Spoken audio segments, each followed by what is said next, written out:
nyuma yo kwibabarira ukora iki? If you're gonna deal with the past, yes, niba koko ushaka guhana amahoro n'ahahise hawe, babarira uwo muntu waguhemukiye. Nyuma yo kwibabarira nawe urababarira, mubabarire. Ndabizi ko bigoye, ndabizi ko bitoroshye. Muri ubu buzima hari igihe umuntu aguhemukira, hahandi nawe wicari wawe mu rugo ukongera ukabitekerezaho, nawe ukamutekerezaho, nawe ukitekerezaho, ugatekereza nanone ku byabaye, ukumva ntubyumva habe na gato, ukavuga uti really sinzi niba ibi byarigeze bikubaho. Nukomeza kubigumana mu mutima ntuzabasha gukomeza imbere. Forgive that person. Uwo muntu yarakubabaje, yaragukosereje, yaraguhemukiye, yaragukomerekeje, ndabizi biragoye kumubabarira. I know, trust me, I know. Umuntu uvuga ko kubabarira byoroshye ntarahemukirwa bikomeye n'umuntu atatekerezaga ko yabikora. Nzi uburemere bw'ikintu ndi kugusaba, believe me, ndabizi neza ko bigoye. Listen baby, iyi Imana igusabye kubabarira si uko ibiri ku ruhande rw'uwagukosereje, no, iragusaba kubabarira kugira ngo nayo ibone uko iguha umugisha, iragira ngo iguhe inyishyu y'ibyo wahombye. Ubu intoki zawe ziracyakomeje ibyabaye, mu mutima wawe uracyuzuye inzika n'urwango wagiriye uwo muntu wakubabaje. Umutima wawe nta mwanya urimo wo kwakira umugisha Imana ishaka kuguha. No mu mategeko rega, umuntu ugukosereje ntiwemerewe kwihanira. The moment ushatse kwihorera, urubanza ruhita ruhindura isura. Icyo wemerewe gukora gusa ni ukumujyana mu mategeko, n'ugushyikiriza uwo muntu umucamanza. Hello somebody, nubabarira Imana izakwishyura, believe me.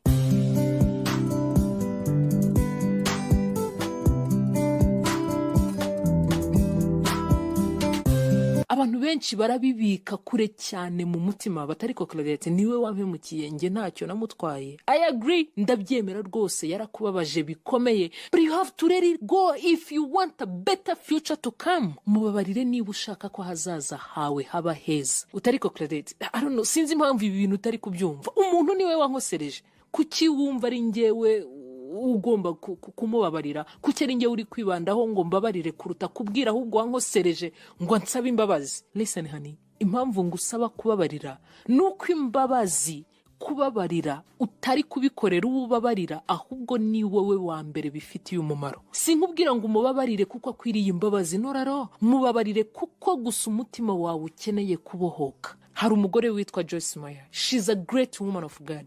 Kuba mukurikira muramuzi, n'umukozi w'Imana ukomeye cyane. Uyu yafashwe ku ngufu inshuro zirenze 200. Ibaze gufatwa ku ngufu bwacyo ni ikintu kiremereye, atari Imana ubundi bibyagutera trauma y'ubuziraherezo. None hibaze gufatwa ku ngufu inshuro nke byibuze avuga ko ari 200. Ikibabaje kurenza ibindi, uwamukoreye iki cyaha cy'indenga kamere ni papa we. Uwamufashe ku ngufu z'inshuro 200 ni papa we wamwibyariye. Yes, you heard me, ni papa we.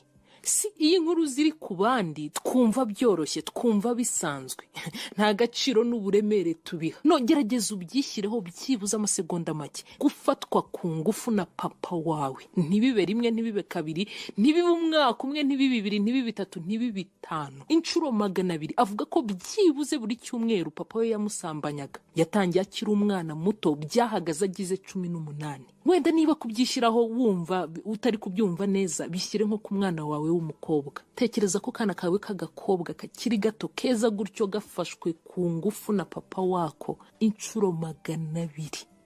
Crazy, right? Biragoye kubyiyumvisha. Ibi ni ibisazi kubishyira mu mutwe, kubikurura ngo ubyumve, ndumva bidashoboka. Ibaze ibikomere uyu mwana yakuranye. Nodia, ntabwo wabyumva, yabaye traumatized. Byaramwangije bikomeye kugeza ubwo byanamugizeho ingaruka mu rushako rwe rwa mbere, birangira atandukanye n'umugabo we wa mbere. Yari yaraboze imbere, yari yuzuye ibikomere bitarakira. Umva ko bagira ngo iki? Umva ko imbabazi zibaho. Uyu we waheraho umubwira ngo ababarire papa we. Nicyo ndi kukubwira, ibi bintu dushaka gukomeza gufata bikomeye, gushigatira, kubika mu mutima, birakwangiza wowe ubwawe, bikanangiza hazaza hawe. Benshi muri mwiyo niyo mpamvu yo gusenyuka kw'ingo zanyu uyu munsi. Umwana wafashwe ku ngufu mu gihe kirenze imyaka 10, buri cyumweru asambanywa na se umubyara inshuro zirenze 200. Can you imagine? Wamubwira uhereye he ngo ababarire? But to cut the story short, ndashaka kukubwira ko aka kanya yamubabariye, Yes, yababariye Yesu umubyara ndetse aranamusengera bikomeye, arakizwa ku myaka 83.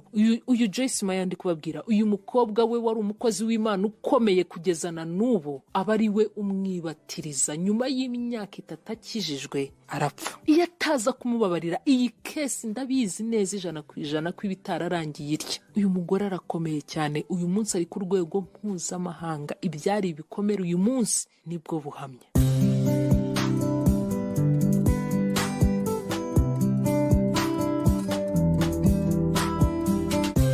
Ese wowe niki wakorewe kiremereye kurusha iki cyabaye kuri uyu mugore wumva utababarira? Forgive the person, mubabarire. Erega nawe harabo wahemukiye, harabo wakosereje. I'm so sorry to tell you that. Yes, waba warubigambiriye cyangwa se utarubigambiriye, harabo wakomerekeje, harabo wakosereje mu byo wababwiye cyangwa se wabakoreye. Hello, hari abantu bibwira ko hari bari abamarayika, bo badakosa, bo badahemuka. Okay, reka tunavuge ko wowe ntawe wahemukiye kuva wabaho. Imana yo wayicumuyeho kandi yo yarakubabariye. Niba warababariwe, kuki wowe utababarira abandi? Listen, ibyiza kurushaho ni ibiri imbere kuruta ibiri inyuma, kandi uburyo bwonyine bwo kubasha kwakira ibiri imbere ni ukubabarira. Forgive that person, mubabarira uwo muntu. Ashobora kuba ari n'abantu benshi, bababarire. Kandi ntutegereze ko basaba imbabazi, kuko bashobora kutazisaba, kandi nubwo bazisaba bashobora kutazisaba nk'uko bikwiriye. Yesu abo yaje gupfira ni nabo bamwiyiciye. Ntibahaye agaciro na gato icyo gitambo cy'ubuzima bwe, cy'umubiri we. Yes, Nelson Mandela yitangiye benshi, ni byiza cyane ko we isi yose uyu munsi iracyabizirikana. Igitambo cya Nelson Mandela rero ntaho gihuriye n'icya Yesu, kuko Nelson Mandela byibuza abo yabikoreye babihaye agaciro. Uyu munsi turacyamwibuka nk'intwari, ariko na n'iyi saha abo Yesu yazize ntibamukunda. Abo yaje gukiza nibo bamwishe, ariko ajya gupfa. Yababasabiye ku Mana ati, data ubababarire kuko batazi icyo bakora. Nta kigoye ku isi nko kubabarira umuntu utanazi ko yaguhemukiye. In fact, baradukosereza bakaturusha kurakara ku buryo ahubwo bumva ari twe dukwiriye kubasaba imbabazi. I know, ndabizi ko bigoye, ariko bababarire. Uti no Claudette, ngomba kumuhima nawe akabanza kumva umubabaro yanteye. Baby, hari abantu badahinduka kuri iyi si ku buryo nubwo wamara imyaka 3 utamuvugisha ntacyo byamubwira habe na gato. In fact, nta namenya ko bya bindi yagukoreye ari byo byatumye urekeraho kumuvugisha. Aha ni wowe ukomeza kuvunika mu mutima. Believe me, kubika inzika n'uburakari ni nko kunywa uburozi ugategereza ko mugenzi wawe ari upfa. Mubabarire at least kubw'amahoro y'umutima wawe. Utese Claudette, umuntu azababarira kugeza ryari? Ikibazo cyiza cyane. Wababarira umuntu kugeza ryari? Ikibazo cyiza cyane, kandi ndagira ngo nkubwire ko atari wewe wenyine ukibaza. Ntabwo ari wewe wenyine ubaza iki kibazo. Na Petero yakibajije Yesu ati, databuja, mwene data nangirira nabi, nzamubabarira kangahe? Umva igisubizo cya Yesu rero, uzamubabarire inshuro 70 ukubye 7. Forgive that person honey. Mubabarire n'abariya nabo bababarire.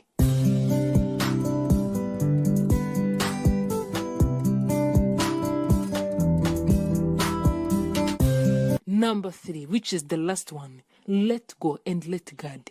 Iki ni cya gatatu.